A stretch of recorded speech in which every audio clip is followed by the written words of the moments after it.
Okay, so a quick explanation for English speakers.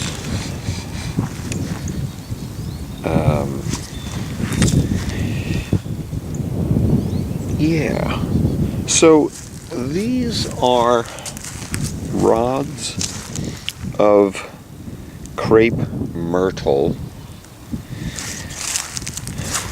what we call crepe myrtle, and Mercia trimmed them, and you may have seen the video of my sorting them, or kind of collecting them from the ground. But I've sorted them and tied them together with a bit of yucca. There was a single yucca leaf that was lying loose, and I snagged that and made some very simple ties to keep those together. But then I didn't have enough for all of them. Now, over here, this is so to speak, the main garden for the moment. I don't consider it to be particularly large, and secretly I am kind of annexing this Sudeten land here. But I'm doing so by building a compost heap, and this started with just the turf there, the grass, which was pretty sparse, and I've put one layer of wet whole leaves from these piles, and then a layer of ground leaves, and then a layer again of whole leaves, and then on top of that, in this particular case, I have a bunch of stems of okra, which may very well produce some more okra out of the compost, but I'm not going to complain about that too much. That particular variety is burgundy okra, and it's just beautiful and pretty tasty too. So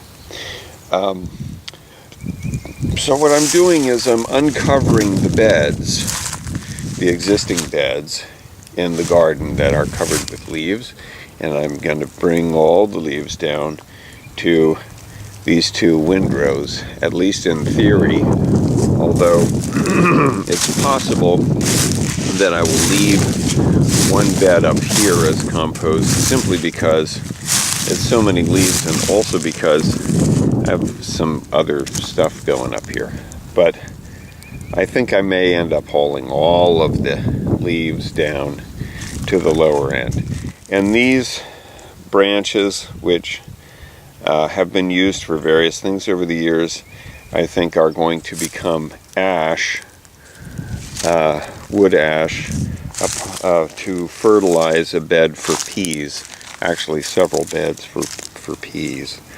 And I am right now stepping on the strawberries, which have definitely come out into the garden from their original plot, which was much smaller, but they're doing pretty well, although they do seem to be migrating sort of in this direction at the moment.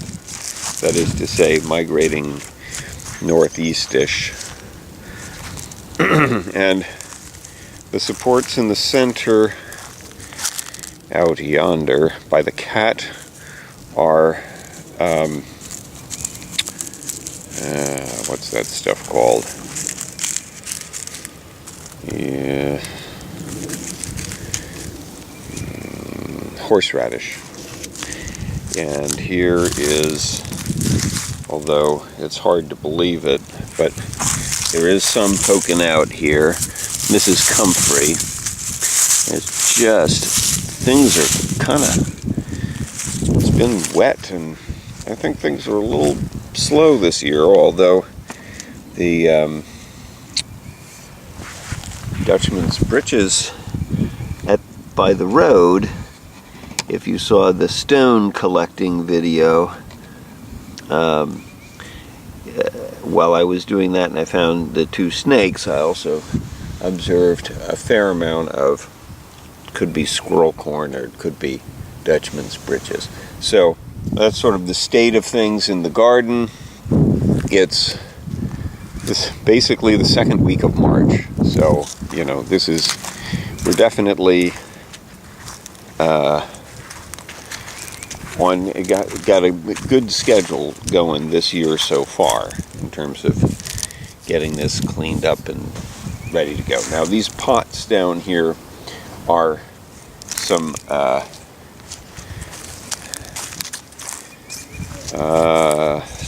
semi-volunteers, but there are a number of pawpaws in there that have started from seed, which I collected and planted, and not very well tended, but tended, and also some raspberry plants that volunteered in here. And I don't know, I've got a fondness for raspberries, so I have a lot of trouble just killing them, but that's maybe what will happen. Something might happen to them, something mysterious that they don't need to know.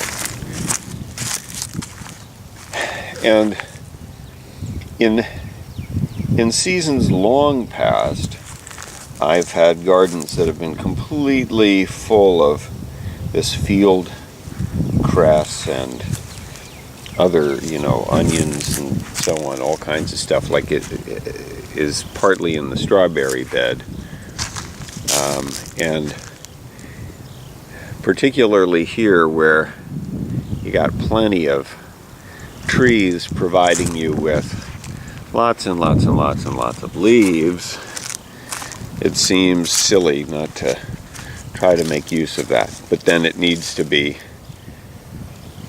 allowed to season, or it needs to be mixed in with things so that it can compost. And as the season progresses, we'll have plenty of green stuff to mix into these windrows.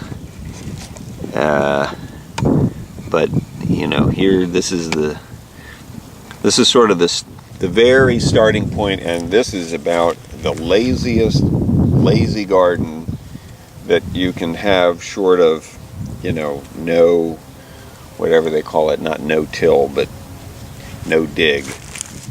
This is still dig, but it's dig made as easy a dig as it can be, or as easy as I can allow it to be.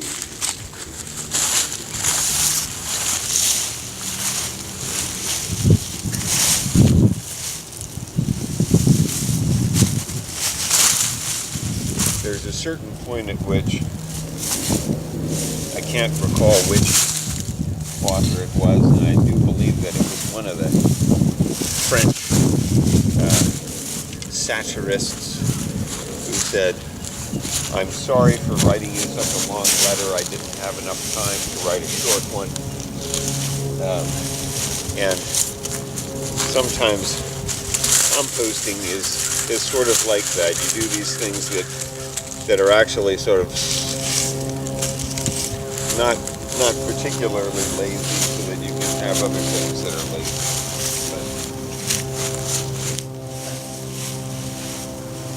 But I found this works pretty well for protecting the beds without having to buy anything, because the leaves are free. It's for my labor, which sometimes makes me wish that I spent some money on fabric. But,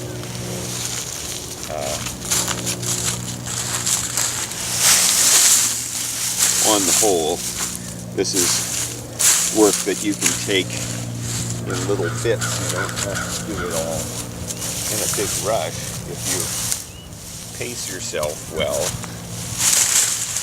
So you don't have to take as much on a horse as I do. You could take more, I suppose. I don't know that would work out so great, but try. Now I like to mix in sticks in layers like this, or heavier brushy kinds of things, so that there's some air movement. Some people get fancy and they put in PVC piping, and you know, someday it might be that people won't make PVC piping, but it's not something that you can plant a little bit of PVC pipe and then, you know, then you get more. But bamboo, okay, some of that, have a roughly similar effect from bamboo, but quite frankly, I find even woody stemmed plants or these kind of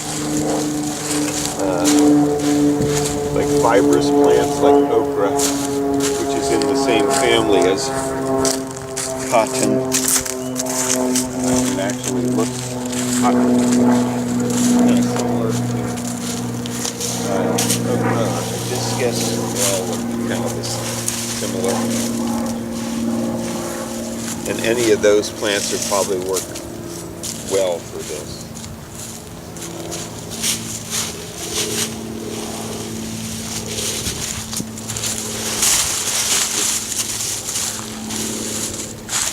Sort of whatever you have, you know. I wouldn't recommend using metal rods, but if that's what you have, I suppose it might work.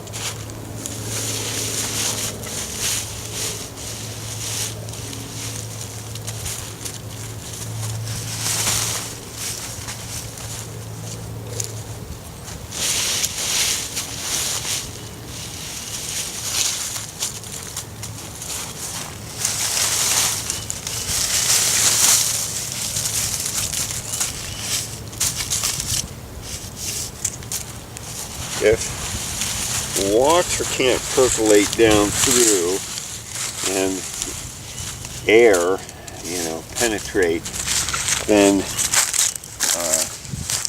what results is, the fancy term is an anaerobic environment, and the less fancy term is sort of black muck goo, which might be fine ultimately as a kind of mulch or compost or whatever, but I personally prefer a kind of fluffy brown loam, and that's what this should turn into if all goes as it usually does. And I should be able to start drawing some of that out probably realistically in about a year from now, but possibly later on in this season, the wet season. At the end of last season, the pile of stuff in the middle came out of one of the beds that was as compost. Alright, so I'm almost done with this one, with the next layer, and unhappily this time I don't have really that many of the light stalks or rods to lay in, so I'm going to end up putting a lot of leaves on the top here, because I still have all that material to bring down here. I'm going to bring all that stuff down here, and then I got all of those yonder now to bring down. So that's that. Very talky video, sorry about that.